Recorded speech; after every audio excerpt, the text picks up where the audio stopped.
جی، آج ہم بات کریں گے جنرل باجوہ کے حوالے سے دوبارہ جو فرانس میں ان کی جو ویڈیو وائرل ہوئی تھی اور اس حوالے سے ہم بات کریں گے۔ آج صبح جیسے ہی ہم اٹھتے ہیں تو ہمیں بہت سے دوست جو ہے وہ پاکستان سے جو صحافی دوست ہیں وہ یہ خبر کنفرم کرنے کی کوشش کرتے ہیں کہ آیا واقعی جنرل باجوہ کی جو ویڈیو جو وائرل کی گئی تھی افغان ریفیوجی کی طرف سے یا مہاجر کی طرف سے وہ بندہ گرفتار ہو گیا کہ نہیں، کیونکہ رات سے یہ خبریں سوشل میڈیا میں گردش کر رہی تھی کہ وہ مشتبہ شخص جس نے ویڈیو وائرل کی تھی اس کی شناخت بھی ہو چکی ہے اور اس کو فرانس حکومت نے گرفتار کیا ہے۔ اس کے بعد جب ہم نے اپنے ذرائع سے یہاں پہ رابطہ کیا مختلف فرانس میں جو پولیس جن کا میڈیا کے ساتھ رابطہ ہوتا ہے اور جن سے ہم نے معلومات حاصل کی، تو اس پہ ہمیں یہ معلومات جو ہے یہ خبریں ہمیں کنفرم نہیں ہوئی، اور اس شخص کے بارے میں جو خبریں سوشل میڈیا میں چل رہی تھی کہ وہ مشتبہ شخص گرفتار ہو چکا ہے، اس خبروں میں کوئی بھی صداقت نہیں ہے۔ لیکن چونکہ پچھلے ویلاگ میں بھی میں نے آپ کو کہا تھا کہ جس شخص نے ویڈیو بنائی ہے اس کے حوالے سے جو فرنچ پولیس اور پاکستانی اداروں کو تمام معلومات حاصل ہو گئی ہے اس کی شناخت کے حوالے سے کہ وہ بندہ کون ہے، کہاں رہتا ہے، اور یہ ویڈیو کس مقصد کے لیے بنائی، اور اس کے حوالے سے جتنی بھی معلومات جو ابتدائی معلومات درکار تھی وہ فرانسیسی جو پولیس ادارے ان کے پاس بھی موجود ہے، اور جو پاکستانی ادارے ہیں ان کے ساتھ بھی انہوں نے شیئر کر چکے ہیں۔ لیکن جو گرفتاری کے حوالے سے بات چیت کی بات آ رہی ہے یا خبریں آ رہی ہے اس میں کوئی بھی صداقت نہیں ہے۔ اس کے علاوہ بھی ایک ویڈیو شیئر ہوئی ہے جو پیرس کی ہے اس واقعے کے 2 روز کے بعد، جو کہ ایک اور تاریخی چرچ ہے، وہاں پہ ہم دیکھتے ہیں کہ باجوہ اپنے بیگم صاحبہ کے ساتھ اس چرچ کا دورہ کر رہے ہوتے ہیں، اور پھر کوئی افغان شہری جو ہوتا ہے وہ اس کی ویڈیو بناتا ہے، اور اس پہ ہم دیکھتے ہیں کہ وہ گالی گلوچ جنرل باجوہ کو دے رہے ہوتے ہیں، لیکن جنرل باجوہ اس طرح محسوس ہو رہا ہے کہ جیسے وہ ان چیزوں کو سن ہی نہیں رہے، اور وہ اپنے جس طرف وہ جا رہے ہیں ان کو یا کوئی آوازیں بھی نہیں آ رہی ہے۔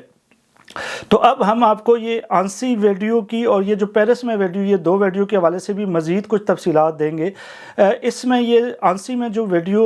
جو وائرل ہوئی تھی اس میں ہم دیکھ سکتے ہیں کہ جنرل باجوہ صاحب وہ ایک سیڑھیوں پہ بیٹھتے ہیں، وہاں پہ اپنی بیگم کے ساتھ ہوتے ہیں، وہاں پہ کوئی افغان ریفیوجی آتے ہیں اور وہ کہتے ہیں کہ آپ جنرل باجوہ ہیں کہ نہیں، اور جنرل باجوہ کہتے ہیں کہ نہیں میں جنرل باجوہ نہیں ہوں۔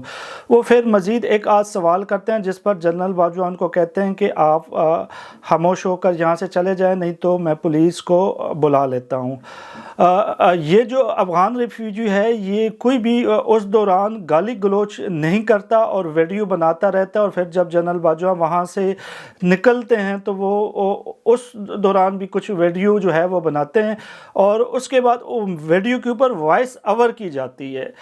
اور اس میں جو گالی گلوچ ہے وہ وائس اوور میں کی گئی ہوتی ہے۔ یہی واقعہ جو ہے وہ اگر آپ پیرس میں جو چرچ کی جو ویڈیو ہے اس کو بھی دیکھیں تو وہ یہی لگ رہا ہے کہ جنرل باجوہ کو کوئی آواز نہیں آ رہی ہے، وہ اپنے دھن میں مست وہ واکنگ کر رہے ہیں، وہ چرچ کی طرف جا رہے ہیں، لیکن کوئی ویڈیو بنا رہے ہیں جس کا جنرل باجوہ کو بھی پتہ نہیں لگتا ہے، اور وہ اس کے اوپر بعد میں وائس اوور کی جاتی ہے۔ تو اگر یہ باتیں درست ہوں کہ اس کے اوپر وائس اوور کی گئی ہے اور جنرل باجوہ کو ڈائریکٹلی جو ہے وہ گالیاں نہیں دی گئی ہے یا ان کو جو اس طرح ہراسمنٹ نہیں کیا گیا ہے، صرف سوشل میڈیا پہ وہ اس کو ڈالنے کے لیے یا مقبولیت حاصل کرنے کے لیے بعد میں وائس اوور کیا گیا ہے، تو اس سے جو اس جرم کی جو نوعیت ہے وہ بہت کم ہو جاتی ہے۔ کیونکہ اگر ہم کسی بھی شخص کو جو فرانس کے قانون کے مطابق جو وہ وزٹ کے لیے آیا ہوتا ہے یہاں جہاں پہ پھر رہا ہو، کوئی اس کو روکتا ہے، ٹوکتا ہے، اس کو گالیاں دیتا ہے، اس کو ہراساں دیتا ہے، اس کے حوالے سے سخت قوانین موجود ہے، لیکن اگر اس کی ویڈیو ہم بناتے ہیں وہ بھی ایک غیر قانونی ہے۔ آپ کسی بھی شخص سے اس کی اجازت کے بغیر ویڈیو نہیں بنا سکتے، لیکن اگر آپ ویڈیو بنا لیتے اور اس کے بعد میں وائس اوور کر کے اس کے اوپر وہ کچھ چیزی الفاظ وغیرہ اس طرح کرتے ہیں تو وہ بھی سنگین جرم تو ہے، لیکن اتنا سنگین نہیں ہے جتنا آپ ڈائریکٹلی اس کو ہراسمنٹ کر رہے ہیں۔ تو یہ اس میں ایک چیز آئی ہے۔ اس حوالے سے جو آنسی میں ہم نے پولیس آفیسرز سے رابطہ کیا اور ان سے اس حوالے سے پوچھی تو 2 دن انہوں نے کہا کہ ان کا آفیشیلی جو کمپلینٹ ہے وہ تو لانچ ہو چکی ہے، لیکن اس واقعے کے 2-3 دن کے بعد وہاں ایک اور بہت زیادہ اندوناک واقعہ پیش آتا ہے۔ وہاں پہ ایک شامی مہاجر ہوتا ہے، وہ بچوں کے جو پلے گراؤنڈ ہوتا ہے وہاں پہ جاتا ہے اور چاقو سے جو ہے بچوں کے اوپر وہ حملہ کرتا ہے۔ 4 بچے اور ایک جو شخص اس کو وہ زخمی کرتے ہیں، جس میں کچھ بچوں کی جو حالت ہے وہ تشویشناک بتائی جاتی ہے اور پولیس پھر اس کو موقع پر گرفتار کر لیتے ہے۔ اور یہ خبر پوری جو ہے یورپ کی اخباروں کی جو ہے ہیڈ لائن بنی ہوتی ہے کہ ان کے اس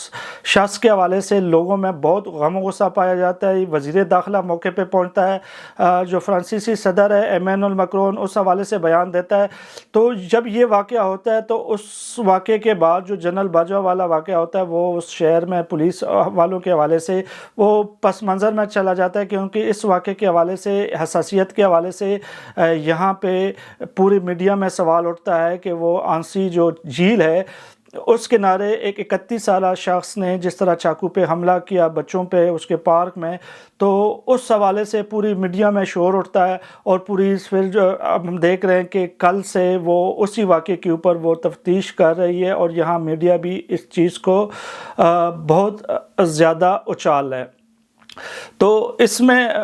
جو جنرل باجوہ کے واقعے کے حوالے سے جو چیزیں آ رہی ہیں اس میں یہی ہے کہ جو فرانسیسی ادارے ہیں جو بھی ان شخص کے حوالے سے معلومات ان کو ملی ہے وہ انہوں نے پاکستانی اداروں کے ساتھ بھی شیئر کر چکے ہیں۔ یہاں پر اب قانونی طور پر اگر یہ وائس اوور جس کے حوالے سے ہمارے ذرائع بتا رہے ہیں کہ وائس اوور ہوئی ہے تو پھر یہ ہے کہ ان کا جو کیس ہے وہ اتنا سنگین نہیں ہوتا، لیکن پھر بھی انہوں نے جو بھی حرکت کی ہے وہ یہاں کے قوانین کی خلاف ورزی کی ہے۔ لیکن جس طرح وربلی جو فرنٹ پہ جس طرح آپ ہراسمنٹ آپ ان کو کہہ لیں یہ اس زمرے میں نہیں آئے گا، لیکن اس شخص کے حوالے سے اب جتنی بھی معلومات ہے وہ پاکستانی اداروں کے پاس ہے، اور جو ہماری معلومات ہے وہ یہ ہے کہ شخص کی فیملی بھی پاکستان میں موجود ہے۔ تو اب اس شخص کا پاکستان میں جانا میرے خیال میں مشکل ہو جائے گا اور ان کی فیملی کے لیے بھی مشکلات بڑھ سکتی ہے۔ تو یہ تھا اس واقعے کے حوالے سے جو تفصیلات تھی جو ہمارے پاس آئی وہ ہم نے آپ کو کے ساتھ شیئر کی ہے، لیکن اس میں بھی جو ہے ایک سبق ہے کہ وہ جنرل باجوہ جو مختلف پاکستان میں حکومتوں کو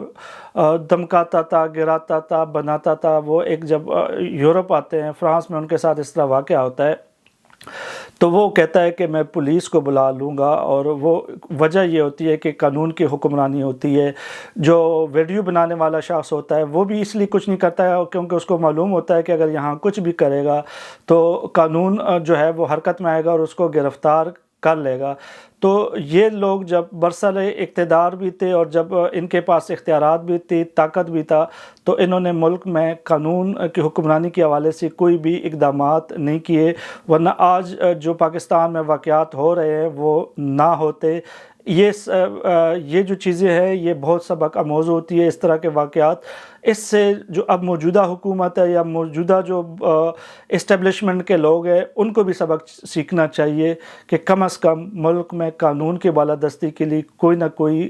کام کرے۔ عام آدمی کو بھی انصاف ملنا چاہیے، ان کا بھی اعتماد انصاف پر ہونا چاہیے، اور ان کے دل میں بھی جو ڈر ہو کہ اگر وہ کچھ غلط کریں گے تو وہ قانون کے کٹہرے میں لائے جائیں گے۔ یہ جب تک فیلنگ ہمارے ملک میں نہیں ہوگی، یہ جب تک ہمارے جو حکمران ہیں اس طرف نہیں آئیں گے، تو ہمارے ملک میں بھی جو آج کل جنگل کا قانون ہے وہی چلتا رہے گا۔ تو اس کے ساتھ اجازت چاہوں گا، بہت شکریہ۔